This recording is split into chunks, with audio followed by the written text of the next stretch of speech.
गोविंदा नमो नमः। श्री कृष्णाय नमो नमः। नारायणाय नमोस्तुते।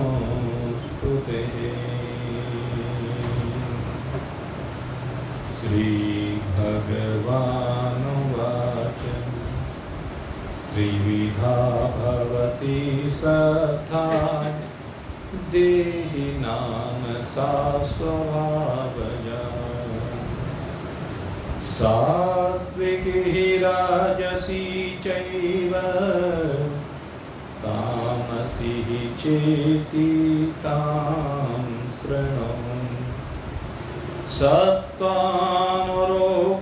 सर्वस्य श्रद्धा भवति भारत। श्रद्धामयो अयं पुरुषो यो यच् श्रद्धः स एव सः।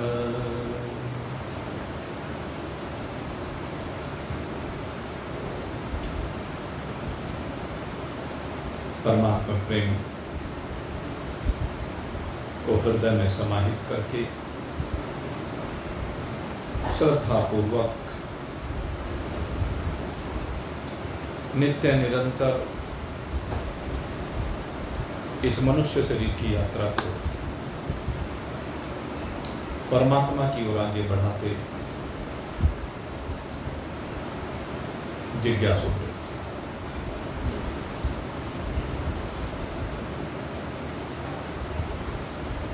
17वां अध्याय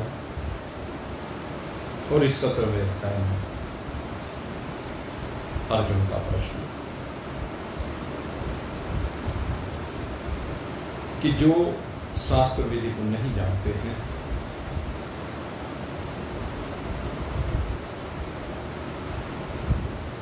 लेकिन वो देवताओं का यजन पूजन इत्यादि करते हैं,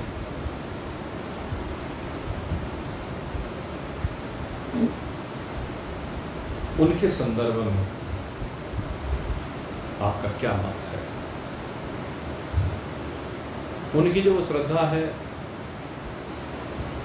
उसको आप किस दृष्टिकोण से देखते हैं? क्योंकि शरीर का परित्याग करने के बाद सभी जीव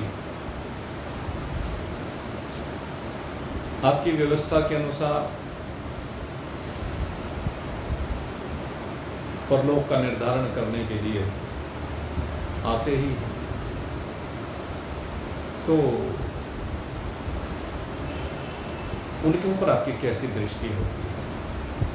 या दूसरे शब्दों में कहूं तो उनको देख करके आप उनको कौन सी गति प्रदान करते हैं? एक ही प्रश्न में अनेक प्रश्न आ जाते हैं। यह आध्यात्मिक विद्या की विशेषता है। इसको हम गागर में सागर भरना भी कहते हैं। एक ही प्रश्न को अनेक प्रकार से परिभाषित किया जा सकता है। तो भगवान ने भी परिभाषित किया, कहते भाई ये तो श्रद्धा की जो बात है ना, पहले हमें देखना पड़ेगा कि श्रद्धा कौन सी है। कौन सी से मतलब कि श्रद्धा 3 प्रकार की होती है।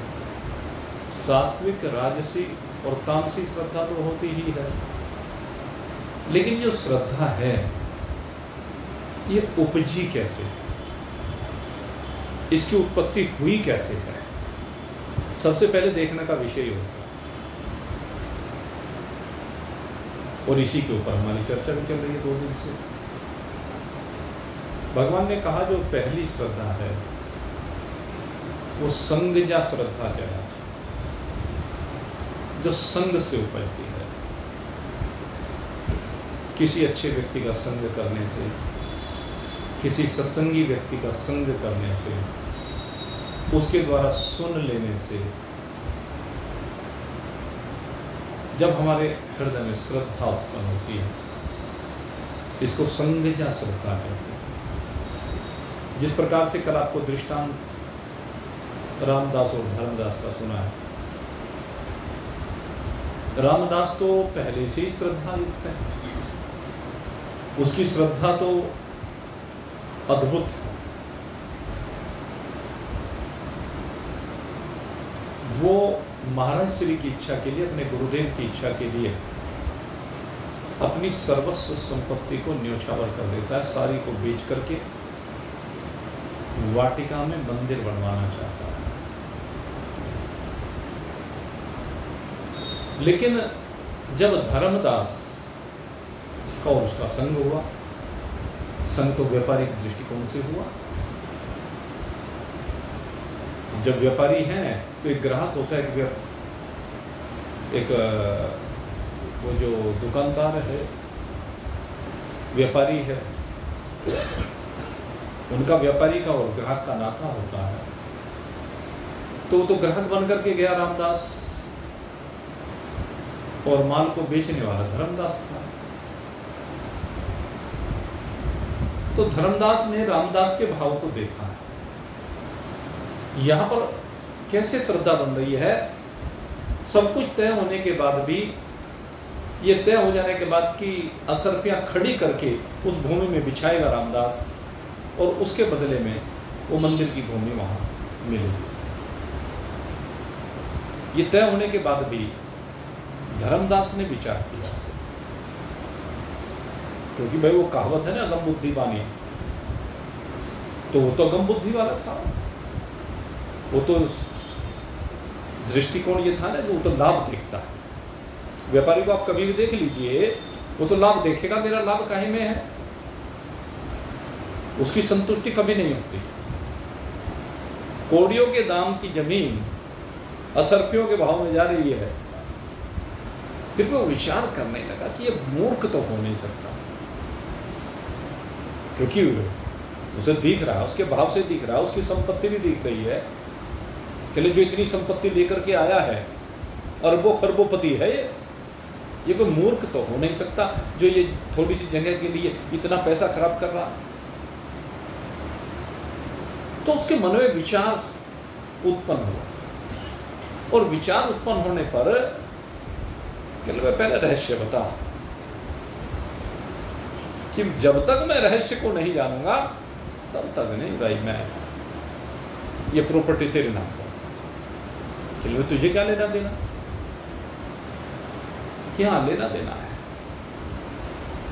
मैं पीछे नहीं हट रहा हूं, पर चाहे वो कितने भी कीमती निकले, मुझे इस बात से कोई ताल्लुक नहीं, मैं तेरे नाम रजिस्ट्री करूंगा। लेकिन पर जानना जरूर चाहता हूं, क्योंकि मूर्ख तो है नहीं। अभी केवल इतनी बात है कि तू मूर्ख तो हो नहीं सकता, कुछ ना कुछ तेरा प्रयोजन है जो केवल इसी भूमि से सिद्ध हो सकता है, नहीं तो बराबर वाले की जमीन खरीद सकता है। बराबर वाले की जगह तो तुझे फिर ही बराबर मिलेगी। इसी में क्या है, कुछ तो है इस भूमि में। उसने कहा इस भूमि में भाव है, इस भूमि में एक संकल्प है मेरे गुरुदेव का, और उस संकल्प के अनुसार मेरा भाव है। क्या बात कर, मेरे गुरु जी आए थे, मंदिर वाली बात कि ना, मंदिर तो बराबर में बना सकता कि नहीं। मेरे गुरु जी को यहाँ का वातावरण अनुकूल लगा, पॉजिटिव एनर्जी लगी। अब हर जगह पर थोड़े ना सत्संग भवन बनाया जा सकता है, हर जगह पर थोड़े ना मंदिर बनाया जा सकता है। मेरे गुरु जी को ये जगह अच्छी लगी, इसलिए ले रहा हूं। कहने लगे भाई ऐसे कैसे गुरु जी हैं जिनके प्रति तो इतना श्रद्धावान है कि अपनी सारी संपत्ति दांव पर लगा रहा है। एक बार उस गुरु जी से मैं भी मिलना चाहता हूं। और वो समझ गया कि इसके गुरु जी के पास निश्चित रूप से जो संपत्ति, इसकी लौकिक संपत्ति, तो लौकिक संपत्ति कोई जानता था, वो तो रुपए पैसे के अलावा कुछ जानता नहीं, सारी जिंदगी व्यापार किया है। वो जो आता है ना, रामचंद्र लोभी प्रिय जिमि दाम, उसे दाम ही पिया रहे हैं सदा। और आम दुकानदार की बात तो यही है, उसे पैसे के अलावा कुछ दिखता ही नहीं है। अधिकांशतः तो यही है जो केवल व्यापारी है, लेकिन व्यापारी के साथ अगर कोई सत्संगी है तो उसका भाव बदल जाता है। तो वो विचार करने लगा कि जो इतना पैसा ये लगा रहा है, इसका मतलब ये है कि इसके गुरुजी के पास कोई ऐसी कीमती वस्तु है जो रुपयों से भी कीमती है, नहीं तो ये क्यों अपनी सारी संपत्ति दांव पर लगाता। उनके पास निश्चित ही कोई ऐसा धन है। कहने भाई एक बार गुरुजी से मिलवा, मैं भी तो देखूं आखिर उन गुरुजी में ऐसी क्या विशेषता है जिनके भाव को लेकर, जिनके संकल्प को लेकर के तेरा ऐसा दिव्य भाव बना, उनके प्रति ऐसी श्रद्धा है तेरी, जरा मैं भी तो देखूं एक बार, मैं भी तो उनका संग करके देखूं। तो ये हुआ विषय, केवल गुरुजी के बारे में बताया मात्र। तो वो सेठ धर्मदास उनके साथ चल दिया, सत्संग को सुना, आपने कथा सुनी है, और उसके बाद उसका जो भाव बना वो स्वयं नतमस्तक हो गया। तो ये सुनकर के श्रद्धा बनी है, संग से श्रद्धा बनी है। रामदास का पहले संग हुआ, एक सत्संगी का संग हुआ, और फिर सत्संगी का संग होने से साधु का संग हुआ। ये है संगजा श्रद्धा। और उस संगजा श्रद्धा के कारण उसने कहा, रामदास जैसे तेरे गुरु वैसे मेरे गुरु। अरे जब उन गुरुदेव के लिए तू सारी संपत्ति न्योछावर करने के लिए तैयार है कि नहीं, मुझे तेरी संपत्ति नहीं चाहिए। तेरा उद्देश्य तो मंदिर बनवाने का है ना, कि हाँ कि मैं बस ठीक है, फिर दोनों भाई मिलकर के मंदिर बनाते हैं। मैं तेरी श्रद्धा को नमन करता हूं, अपने पैसे को ले जा। भगवान की कृपा से पैसे की हमें कमी नहीं है। और जहां तक बात है मंदिर बनवाने की, भाई मंदिर में कोई कुछ भी लगाए, तेरा भी मन करता है तू भी लगा, मैं भी लगाता हूं, भव्य मंदिर बनाएंगे गुरु जी की जब ऐसी इच्छा है। तो ये है संगजा श्रद्धा।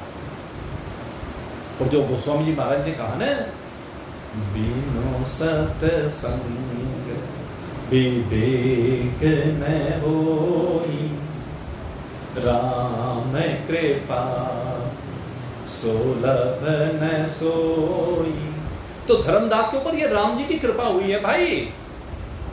राम जी की कृपा से एक सत्संगी का संग मिला, और सत्संगी के संग मिलने से गुरु का संग मिला, और गुरु का संग मिलने से भगवान का संग। जिसने कभी स्वप्न में भी नहीं सोचा होगा कि मुझे मंदिर बनवाना है, वो मंदिर का हेतु बन गया। कोई कोई बिरला होता है भाई। ये तो इस बात को मैंने एक बार कहता हूं, मंदिर बनवाना कोई इतनी आसान चीज नहीं होती है।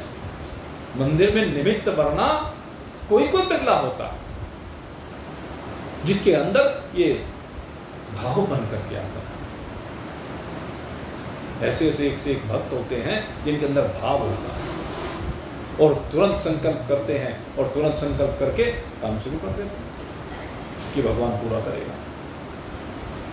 ये स्वाभाविक है। तो ये संगजा श्रद्धा कि सबसे पहले भगवान ने चर्चा की, और दूसरे नंबर पर फिर चर्चा की शास्त्र। शास्त्र से उत्पन्न होने वाली श्रद्धा। जब हम शास्त्र की शरण में जाते हैं, शास्त्र को पढ़ते हैं, तो उससे हमारी भगवान के प्रति निष्ठा बनती है, भगवान में प्रेम बनता है, क्योंकि उसमें भगवान की लीलाओं को पढ़ते हैं। भगवान ने अपने भक्तों के ऊपर जो कृपा की है उसको हम पढ़ते हैं। और भगवान के भक्त दो प्रकार के विशेष रूप से होते हैं भाई। एक सकाम भक्त होते हैं और एक निष्काम भक्त होते हैं। अब भगवान उन सकाम भक्तों को देखते हैं तो सकाम भक्तों की कामना भगवान ने नहीं है। जो सकाम भक्त हैं उनकी कामना भगवान को प्राप्त करने की नहीं होती है।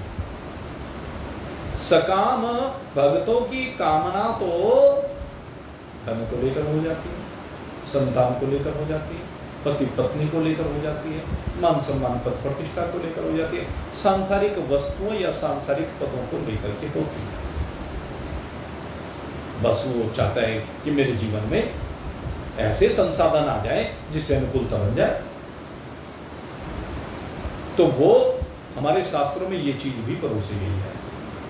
अब मंदिरों में पंडित जी के पास जाइए, अधिकांशतः मंदिर में जब आप पंडितों के पास जाते हैं तो हमारे जो पूज्य पंडित होते हैं वो क्या बताते हैं कि फला काम करो तो तुम्हारा फला काम बन जाए, फलाना अनुष्ठान करो तुम्हारा फला काम बन जाएगा, फला प्रकार से भगवान की पूजा करो, यज्ञ करो, उनके निमित्त पाठ कराओ तो तुम्हारा काम बन जाएगा।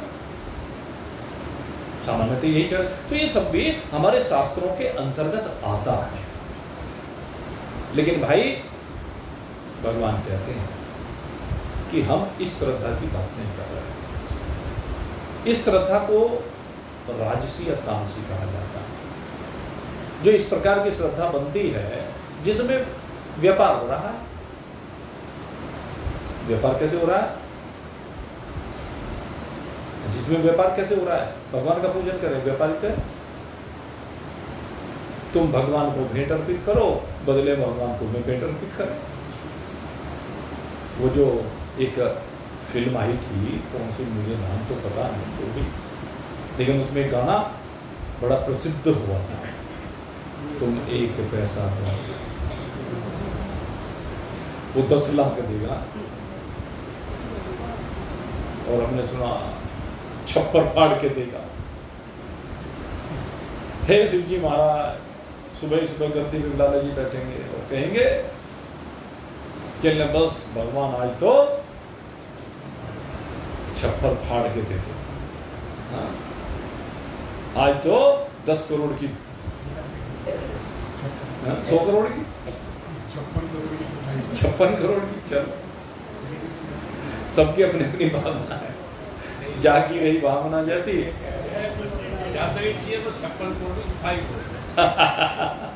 चलो 56 करोड़ के चौथाई सही,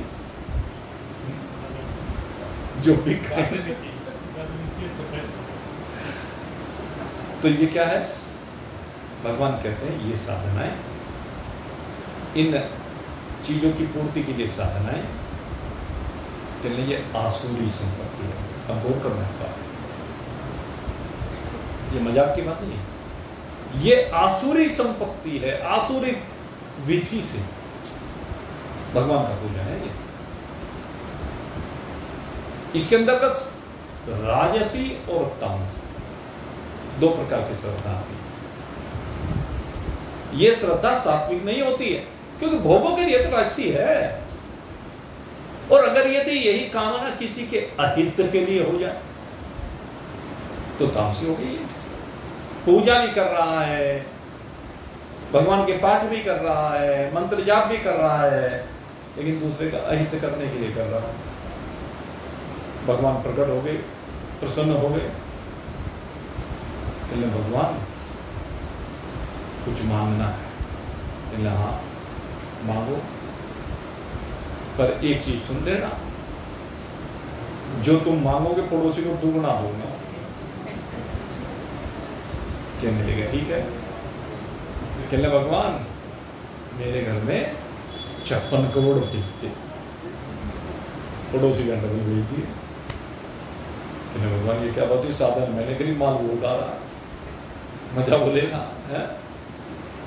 कहने भगवान, कहने मेरे घर के आगे कुआं खोद दो, पड़ोसी के आगे बेचारे के तो खुद गए। कहने अच्छा भगवान अब एक काम करो, मेरी एक आंख फोड़ दो, पड़ोसी की दोनों फूट गई। तो इसे क्या कहते हैं? ये तामसी श्रद्धा है। और ये जो असुरों ने जितनी साधनाएं की ना, रावणादि जो असुर है, रामलीला का दौर चल रहा है ना, यद्यपि असुर कुल में विभीषण भी उत्पन्न हुए, लेकिन आप वहां कंपैरिजन कीजिए, रावण को जो सिद्धियां मिली है उसने उनका दुरुपयोग किया, इसलिए तामसी है। विभीषण को भी शक्तियां मिली, ऐसा नहीं कि विभीषण को शक्तियां नहीं मिली, लेकिन विभीषण ने उन शक्तियों का सदुपयोग किया, भगवान का भजन किया। लंका में एक वही है, नहीं तो सारे 52 गज के कहावत है। लंका में सब 52 गज के कहावत है? भाई पहले इतने लंबे लंबे होते थे, आपको सुनकर के शायद आश्चर्य हो। कुंभकर्ण की जो खोपड़ी थी ना, वो इतना बड़ा तालाब नुमा खोपड़ी थी कि भीम उसमें डूबने लगा था, खोपड़ी में। अब आप सोच के देखो तो कुंभकर्ण का शरीर कितना विशाल रहा हो। लंका में ऐसे राक्षस हुआ करते थे। रावण का जब वर्णन किया है गोस्वामी जी महाराज ने, तो उसमें भी कहा है, कहने लगे जब हनुमान जी वहां गए तो हनुमान जी ने जब उसे बैठे हुए देखा तो ऐसा लगा कि जैसे कोई काला पहाड़ हो। इसका मतलब उसका शरीर कैसा था? पहाड़ की। तो ऐसा शरीर पाकर भी भाव क्या था? दूसरे का अहित करना। इसलिए उसकी श्रद्धा तामसिक है। असुरों की श्रद्धा इसलिए तामसिक है, इसलिए उसको आसुरी संपदा में लिया गया।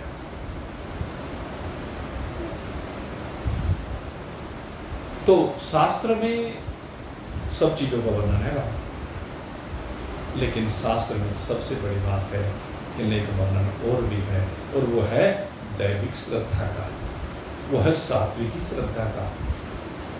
और वो श्रद्धा निष्काम होती है, वो श्रद्धा उत्थान के लिए होती है, वो श्रद्धा उद्धार के लिए होती है।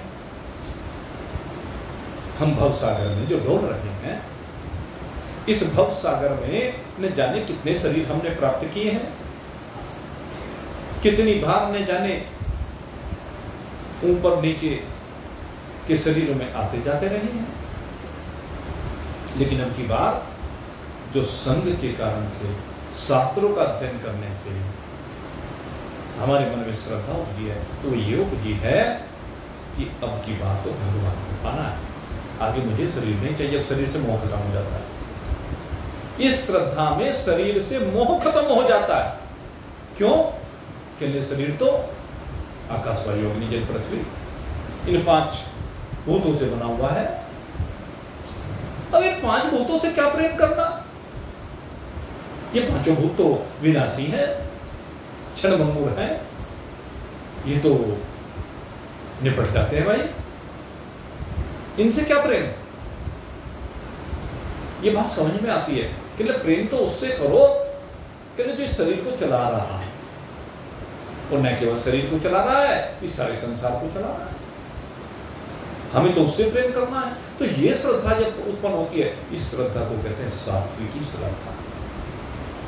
और सात्विकी श्रद्धा उत्तरोत्तर जब बढ़ती चली जाती है, पहले शास्त्रों में श्रद्धा होती है, और शास्त्रों में श्रद्धा होने के बाद यहाँ पर भगवान अब कहते हैं कि तीसरे प्रकार की श्रद्धा की उत्पत्ति होती है।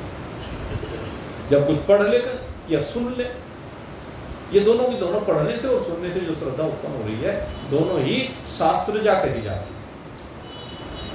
मान लीजिए कोई अनपढ़ है, वो शास्त्र को तो पढ़ नहीं सकता, लेकिन महान पुरुषों के पास जाकर के उसी शास्त्र को सुन ले। तो शास्त्र या श्रद्धा में ये दोनों प्रकार की बात आती है। लेकिन शास्त्र या श्रद्धा के बाद एक बात कही गई है कि इसके बाद गुरु की शरण में जाए। शास्त्र अपने आप पढ़ना अलग चीज है, और गुरु के संग में बैठ करके उस शास्त्र के तात्पर्य को समझ करके अपने जीवन में उतारना अगर संभव है, तो गुरु की कृपा से ही संभव है। जब गुरु की कृपा होती है, और गुरु की कृपा किस पर होती है? कहते जो गुरु जी की सेवा करता है। गुरु जी की सेवा यानी गुरु जी की आज्ञा का पालन करता है, गुरु जी के कहे अनुसार चलता है, तो उस पर कृपा क्यों नहीं होगी? पूरी कृपा होती है, भरपूर कृपा होती है। और भाई हम तो देखा करते थे हमारे गुरुदेव, ऐसे गुरुदेव, मैं तो कहता हूं भगवान सबको दे, ऐसे गुरु हुए हैं। कहते हैं जब सत्संग तो होता ही, जो सेवा का समय होता, उस सेवा के समय में ऐसी गुत्थियां सुलझती। हम तो ऐसे गुरु के संग में रहे, ऐसी उनकी कृपा प्राप्त हुई कि रात के 12 बज जाए, 1 बज जाए, चरण दबा रहे हैं, बातचीत चल रही है, और चलते चलते उन बातचीत में होता क्या था? यही सब कुछ तो होता था।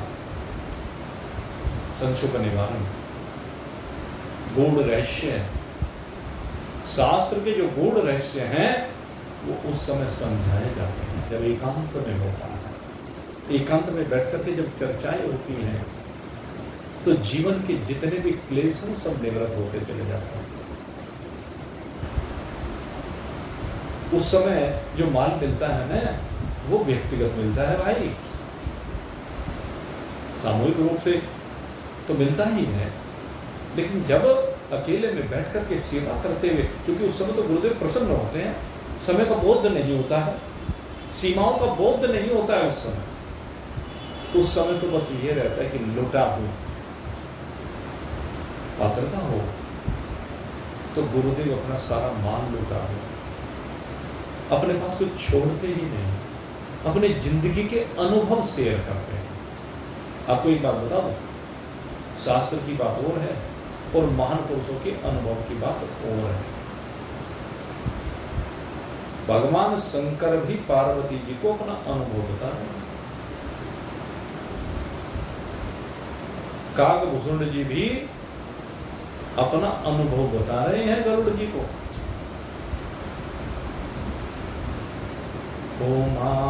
कहो मैं अनुभव अपना, सत हरि भजन जगत सब सपना। संक्षेप में कह दिया। इसी बात को हमारे गुरु जी कहा करते थे, इस लोकार्धेन प्रवक्ष्यामि यदुत्तम ग्रंथ कोटि भी। आधे श्लोक में उस वास्तविकता को कहता हूं जो करोड़ों ग्रंथों ने गाया है। ब्रह्म सत्यम जगन मिथ्या, जीवो ब्रह्मेव नापरः। ब्रह्म ही सत्य है, ये जीव ब्रह्म से अलग कुछ है ही नहीं। ये जीव की वास्तविकता ब्रह्म से अलग कुछ है नहीं। जब तक शरीर अपने को मान रहा है तब तक ये विलग है, लेकिन जिस समय शरीर का भाव समाप्त हो जाए तो न जीवता रहती, न ईश्वरता रहती, न जगतता रहती। एक चिन्ह में तत्व रह जाता है जिसको हम सच्चिदानंद ब्रह्म कहते हैं। उसके अलावा कुछ रहता ही नहीं है, क्योंकि उसके अलावा कुछ है ही नहीं। हो तो कहे तो वही अनुभव भगवान शंकर कह रहे हैं, निज अनुभव अब कहूं खगेशा। गरुड़ जी को उन्होंने भी अपना अनुभव बताया। कहते ये अनुभव ऐसा है कि जिसको अनुभव हो जाता है ना, उसके बिना जीवन के क्लेश जाके नहीं देते। बिना अनुभव के जीवन के जो क्लेश मिटते हैं ना, ये मिटते तभी।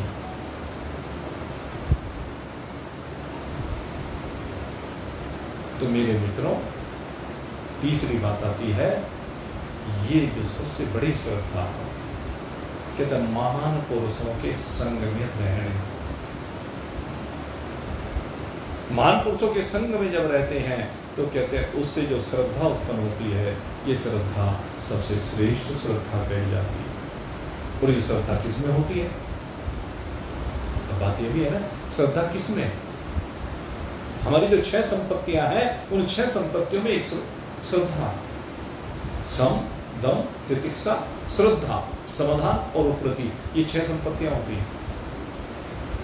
जो परमात्मा को प्राप्त करना चाहता है उसके अंदर ये 6 संपत्तियां होनी चाहिए, और इनमें श्रद्धा की अपनी अलग की बात है।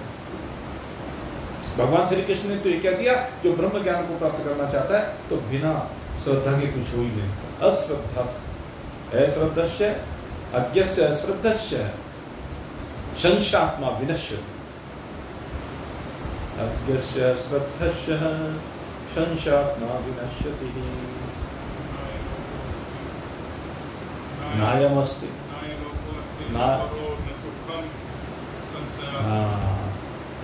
ये आपके 4थे श्लोक का अंतिम मंत्र है। कहते हैं श्रद्धा के बिना सुख कैसा, न इस श्लोक में न उस श्लोक में।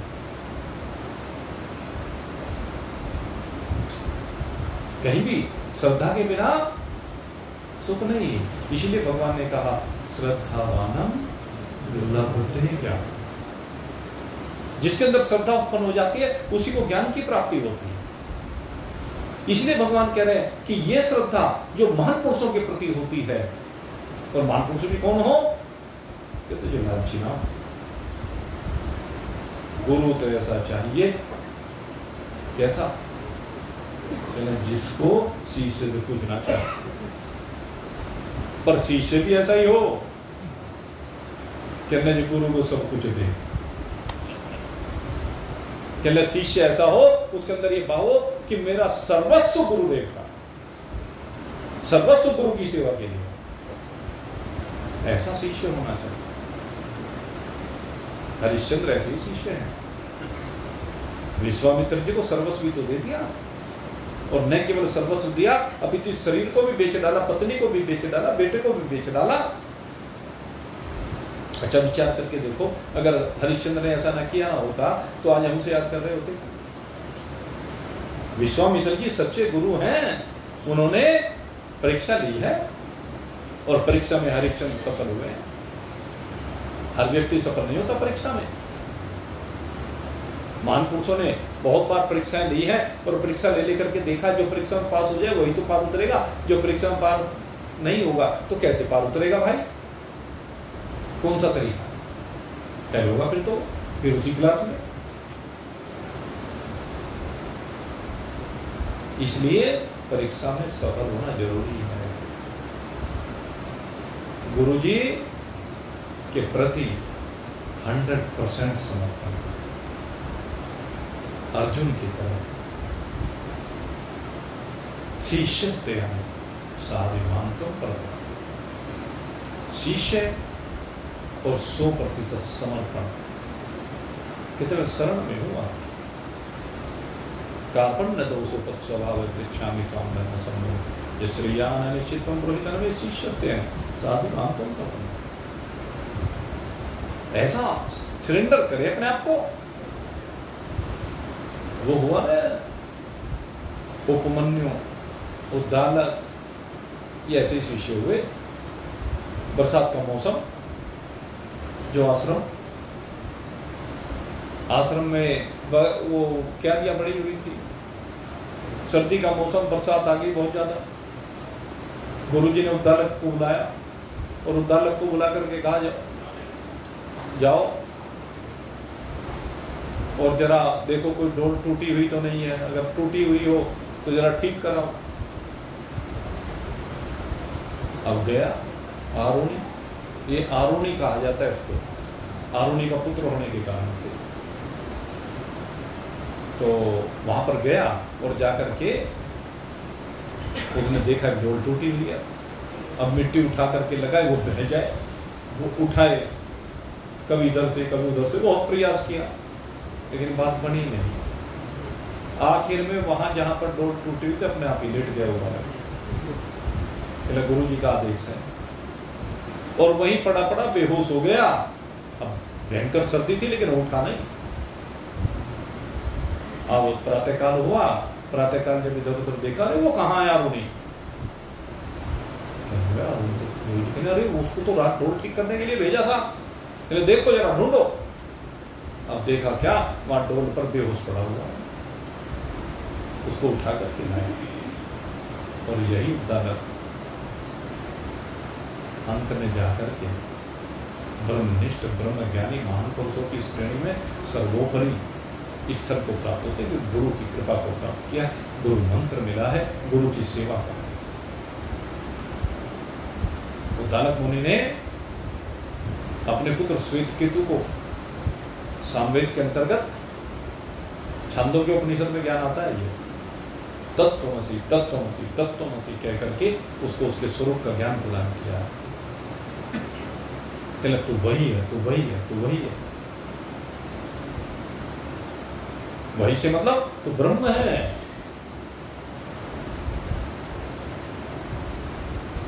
वास्तविकता तो यही है भाई, हम सबकी वास्तविकता यही है। हम सब ब्रह्म से भिन्न है ही नहीं। तो इस श्रद्धा ही है जो हमें इस तत्व का बोध कराती है। अब भगवान कह रहे हैं कि 3 प्रकार की ये श्रद्धा हुई। अभी भगवान ने फल नहीं बताए वैसे, अभी तो केवल ये कहा कि 3 प्रकार की श्रद्धा है भाई। एक श्रद्धा जो उत्पन्न होती है वो संग से उत्पन्न होती है, एक श्रद्धा शास्त्रों से उत्पन्न होती है, और तीसरी श्रद्धा महान पुरुषों से। और 100 बात अब भगवान और कर रहे हैं। त्रिविधा भवति श्रद्धा, और आगे कहा देहि नाम सा स्वभावजः। अब एक बात और कर दी भगवान ने, कहने लगे एक श्रद्धा होती है जो स्वभाव से उत्पन्न होती है। अब ये स्वभाव कहां से आया भाई? एक श्रद्धा स्वभाव से उत्पन्न होने वाली, स्वभाव से कैसे उत्पन्न होती है भाई? स्वभाव से मतलब स्वाभाविक ही उत्पन्न हो जाए, न किसी का संग हुआ, न कोई शास्त्र पढ़ा, न कोई संतों का संग किया,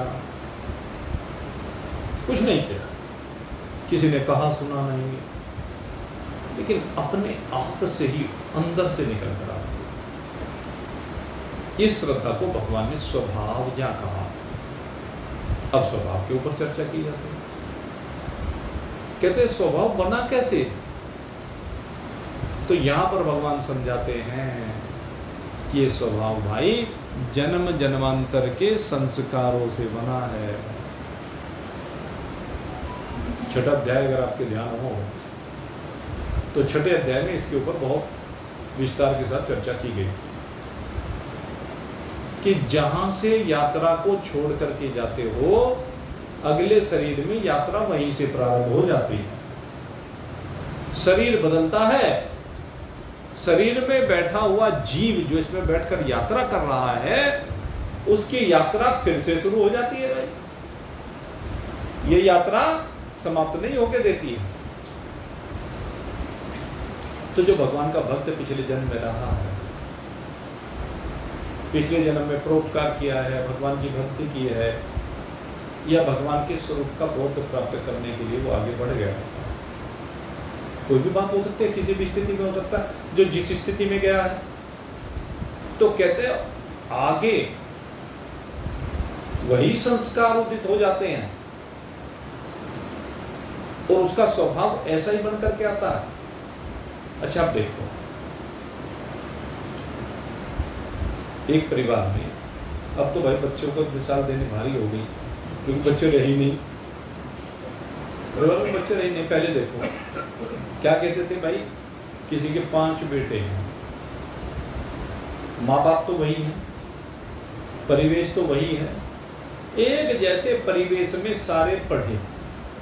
आप सब अपने अपने भाई बहनों को देख लो, आपके किसी के भी स्वभाव मिलेगा?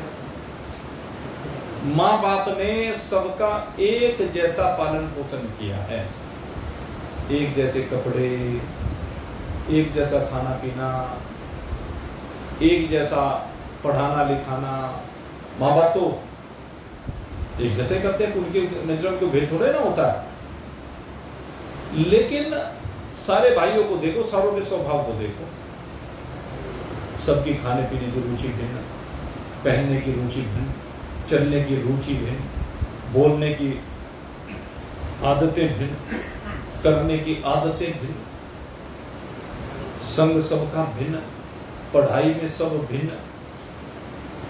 तो क्या है, ऐसा क्यों हुआ भाई? ऐसा इसलिए हुआ भाई, जो पिछली यात्रा चल रही थी, जो उनसा जहां से छोड़ के आया वहीं से शुरू कर रहा है। एक पिछले जन्म में बिल्कुल बुद्ध था, तो इस जन्म में वो वहीं से तो शुरू होगा। अरे अंतःकरण तो वही है ना, यहां से जब जीव जाता है तो साथ में अंतःकरण तो वही जाता है और वही अंतःकरण लौट करके फिर आ जाता है। मन बुद्धि चित्त अहंकार, अंतःकरण के 4 तत्व तो ये 5 ज्ञानेंद्रिय, 5 कर्मेंद्रिय और प्राण, ये जो 19 तत्व होते हैं, ये तो जो के तो जाते हैं और जो के तो लौट करके आ जाते हैं। सतोगुण रजोगुण तमोगुण रूपी अविद्या, वो जो कि तू जैसे जाती है वैसे फिर लौट करके दूसरे शरीर में आ जाती है। केवल ये ढांचा ही तो बदला,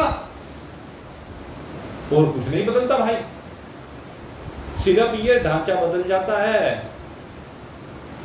सिर्फ ये वस्त्र बदल जाता है। रामलीला चल रही है,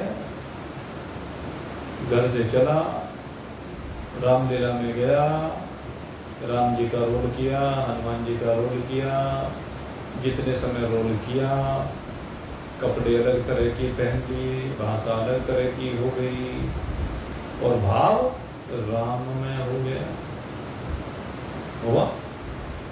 और जब रामलीला का पर्दा गिर गया, रात के 12 बजे लौट करके फिर घर आया, तो लौट करके जब घर कैसा आया, घर में राम बन के आया,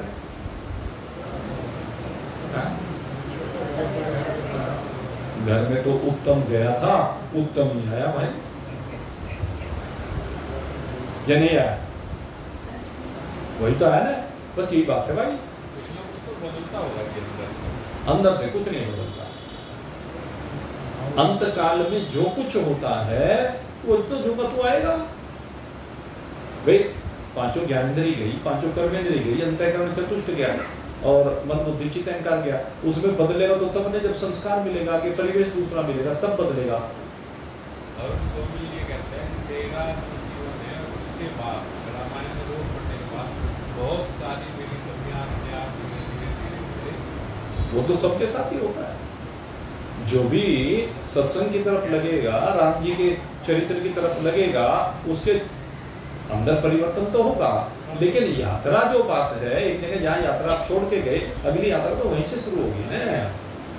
और बदलने की बात तो यह है, आगे बात यह है माता पिता कैसे मिल रहे हैं, परिवेश कैसा मिल रहा है, वहाँ के संस्कार कैसे मिल रहे हैं, सब कुछ इसके ऊपर निर्भर करता है। एक ही माता पिता की संतान, एक कोई बहुत धर्मात्मा हो जाता है और एक बहुत पापी हो जाता है। एक शराब पीने वाला भी हो सकता है, एक ऐसा भी हो सकता है जो बिल्कुल सात्विक होता है, किसी चीज को छुएगा भी नहीं, देखेगा नहीं, चर्चा नहीं करेगा, केवल भगवान का भजन करेगा। और एक ऐसा भी हो सकता है भगवान को गाली भी देता फिरेगा। तो सब तरह के हो सकते हैं। तो इस सब के पीछे कारण क्या है? पूर्व के संस्कार है। तो स्वभाव किससे बनता है? कहते संस्कारों से बनता है। अच्छा, पहले संस्कारों से बनता है कि जिस समय जन्म होता है उस समय पहले संस्कारों से बनता है, लेकिन जन्म होने के बाद जैसा संग उसको मिलता चला जाता है, उस संग का रंग उसके ऊपर चढ़ता चला जाता है। और जैसा जैसा रंग उसके ऊपर चढ़ता है वैसे वैसे उसमें परिवर्तन हो जाता है। जैसे आप कह रहे हैं कि अरुण गोविल सिगरेट पिया करता था, उसने बताया कि रामायण में रोल करने से पहले वो सिगरेट पिया करता था। कहने लगे फिर मैं एक दिन जब वो चल रही थी, पहले भाई हमारे सामने तो बाद में आता है, पहले तो उसकी शूटिंग वगैरह पहले होती है तब आता है। तो कहने लगे मैं एक दिन विचार करने लगा कि तू राम का रोल कर और सिगरेट पी रहा। कहने लग रहा है राम का रोल कर रहा तो राम जैसा बन के दिखाना पड़ेगा, लेकिन उसी दिन सिगरेट छोड़। बात यही तो है। तो किस दिन परिवर्तन हो जाए जीवन में, आप लोग यहाँ चिंतन कीजिए। जो यहाँ पर जब से भी आने शुरू हुए, कुछ ऐसे भी हैं जो पहले दिन से आ रहे हैं, लगभग 17-18 साल हो गए भाई ये दैनिक सत्संग करते हुए। 17-18 साल हो गए, और 17-18 साल पहले जब ये सत्संग शुरू किया था तब से भी आने वाले हैं। और जरा वो 17-18 साल पहले का जो भी पात्र है, जरा अपने उस स्वभाव को देखो और आज के स्वभाव को देखो। जो 10 साल से आने से हुए, 15 से हुए, 8 से हुए, 4 से हुए, 2 से, 1 से या 1 महीने से, तो ऐसा नहीं हो सकता। जब आप सत्संग में आ रहे तो आपके स्वभाव में कोई परिवर्तन ना आए, चाहे वो क्षणिक ही हुआ। क्योंकि भाई जो कालिक जमी हुई है वो एकदम से ऐसे नहीं उतरती, लेकिन यह सत्संग में आने पर जब सत्संग का रगड़ा लगता है, ज्ञान का साबुन लगता है, तो ज्ञान का साबुन लगने पर ऐसा तो हो नहीं सकता कि मैल जाए नहीं। कितना ही पक्का दाग लगा हुआ हो, लेकिन जब धुलाई करते हैं चाहे वो 1% एक बार में घटे, 100 बार धोने पर जाना हो, चाहे वो दाल, लेकिन ऐसा नहीं हो सकता कि वो फीका नहीं है, तो अभी भी लेकिन कुछ फीका पड़ जाता है। ये सत्संग का प्रभाव होता है। इसलिए सत्संग की महत्ता सबसे अधिक बताई गई। तो भगवान कहते हैं कि संस्कार से स्वभाव बनता है, इसलिए हमें संस्कार करना है। संस्कार तो कराया जाता है, महान पुरुषों के द्वारा संस्कार कराया जाता है। संस्कार का मतलब क्या है? शुद्धिकरण है भाई। संस्कार का अर्थ है शुद्धिकरण। जो गंदगियां भरी हुई हैं उन गंदगियों को बाहर निकालना है। जैसे मान लीजिए आप लोगों के पास आभूषण होते हैं, और जब आभूषण पुराना हो जाए, जिस समय आभूषण पुराना हो जाता है तो आभूषण को आप स्वर्णकार के पास लेकर जाते हैं।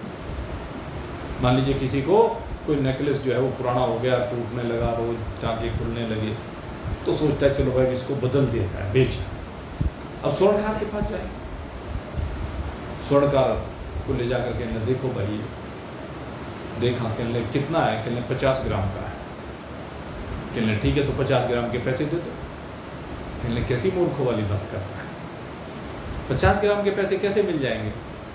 कहने लगे भाई इसमें जितना सोना है उसके पैसे मिलेंगे। कहने कैसे पता चले? कहने लगे इसका शोधन करना पड़ेगा, इसमें टाँके लगे हुए हैं जगह जगह, इसमें तांबा मिला हुआ है, उनको निकालना पड़ेगा। तांबे की अशुद्धि है, टाँके की अशुद्धि है, इसमें मैल भी जम गया है, जब तू पहने हुए तो इसमें मिट्टी जम गई है, जरा देख। मिट्टी तो दिखा देते हैं। तो क्या करते हैं, एक बार उनके पास क्या होता है, वो अग्नि का वो होता है, क्या कहते हैं उसको, मैं नाम नहीं जानता, कुठारी, चलो जो भी कहते हैं। तो उससे वो क्या करते हैं, पहले फूंक मार मार के वो सारी उसमें जो कीचड़ जमा होती है उसको जला देते हैं। जल करके वो राख हो जाती है, झाड़ देते हैं। तो पहले उसको साफ करते हैं, फिर उसके बाद कहते हैं भाई अब इसे उसमें डालेंगे केमिकल्स में, और केमिकल्स में डाल करके उसे पकाया जाता है। और पकाने के बाद उसमें जो तांबा टाँका वगैरह होता है, अन्य धातुएं होती हैं, वो एक एक करके अलग कर देती हैं। और उसके बाद उसमें से निकल करके शुद्ध सोना आता है। वो कितना रह गया? 40 ग्राम रह गया। 10 ग्राम साफ हो गया, लेकिन जितना मिला हुआ था उतना साफ हो गया। तो भाई जितना मिला हुआ है उसे सारे को साफ करना है तो उसे पकाना पड़ेगा, उसे जलाना पड़ेगा। सीधी सी बात है। इसी का नाम संस्कार है, इसी का नाम शोधन है। तो अपने में भी देख लो भाई कितनी अशुद्धियाँ मिली हैं, कितना कूड़ा कचरा मिला हुआ, कितना सोने में चांदी, तांबा, पीतल आदि जो भी धातु मिल सकती है वो मिली हुई है, कैडमियम वगैरह। तो जो जो कुछ मिला हुआ है उस सबको बाहर निकालना होता है। इसको कहते हैं संस्कार। और जब हम इसको निकाल देते हैं तो उससे हमारा स्वभाव बनता है।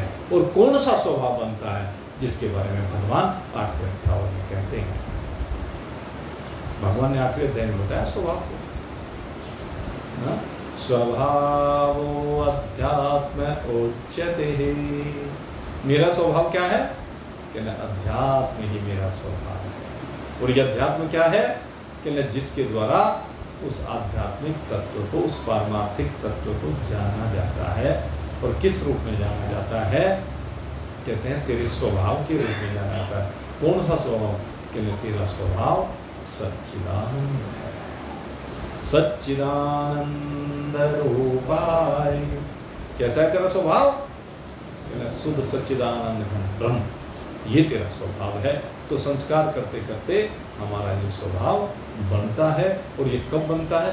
जब महान पुरुषों की शरण में बैठ करके शास्त्र का पठन पाठन अध्ययन करते करते उसमें डूबा जाता है, उस तत्व में विराजमानता होती है। तो हम कहते हैं कि मैं ब्रह्म हूँ।